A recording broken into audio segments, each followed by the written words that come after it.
अस्सलाम वालेकुम व्यूअर्स, आज मैं आपके लिए बहुत ही मज़ेदार से रेसिपी लेकर आई हूँ, हरी मिर्च फ्राई रेसिपी। और ये बहुत ही मज़ेदार और टेस्टी है। तो इसके लिए सबसे पहले मैंने 1 पाव हरी मिर्चें ले ली हैं और इन्हें दरमियान से कट लगा लिया है और इस तरह से लंबी लंबी शेप में काट लिया है। बीज साथ ही रहने देने हैं, तो बीज आपने सेपरेट नहीं करने, ठीक है। तो इस तरीके से हमने हरी मिर्चें काट ली हैं। अब एक पैन में मैंने सरसों का तेल लिया और मैं इसे सरसों के जो है ना वो तेल में बना रही हूँ।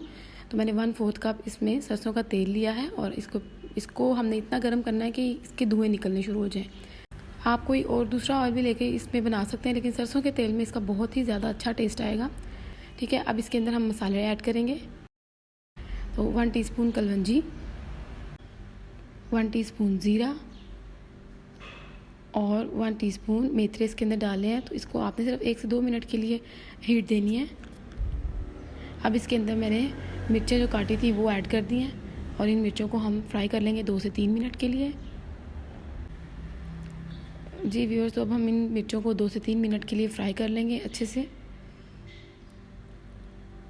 जब ये थोड़ी सी फ्राई हो जाएंगी, उनका कलर चेंज हो जाएगा, तो फिर हम बाकी मसाले इसके अंदर ऐड करेंगे।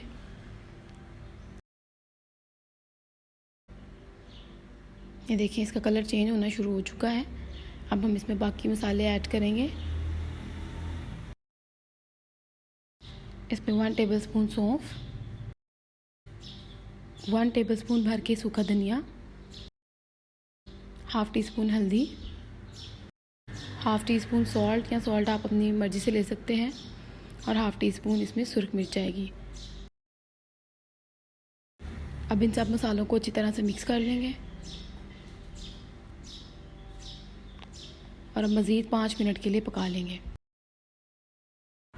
5 मिनट हो चुके हैं। अब इसके अंदर तकरीबन 3 से 4 टेबलस्पून दही के शामिल करेंगे और इसे अच्छी तरह से मिक्स कर लेंगे। दही को अच्छी तरह से मिक्स करने के बाद जब इसका पानी निकल आएगा, हम इसे इतना पकाएंगे कि इसका पानी अच्छी तरह से खुश्क हो जाए और ऑयल निकल आए। अब आपने देखा कि इसका पानी अच्छी तरह से ड्राई हो चुका है और ऑयल निकल आया है। तो अब हमारी मिर्चें जो है मज़ेदार सी ये रेडी हो चुकी हैं। अब हम इसे डिश आउट करेंगे। जी व्यूअर्स, तो ये मज़ेदार सी हरी मिर्च फ्राई रेसिपी आपको कैसी लगी ज़रूर बताइएगा और ज़रूर ट्राई कीजिएगा। अगर आपको वीडियो अच्छी लगी हो तो लाइक ज़रूर कीजिएगा और शेयर कीजिएगा। मिलते हैं एक नेक्स्ट वीडियो के साथ। तब तक के लिए अपना बहुत ख्याल रखिएगा, दुआ में याद रखिएगा। अल्लाह हाफिज़।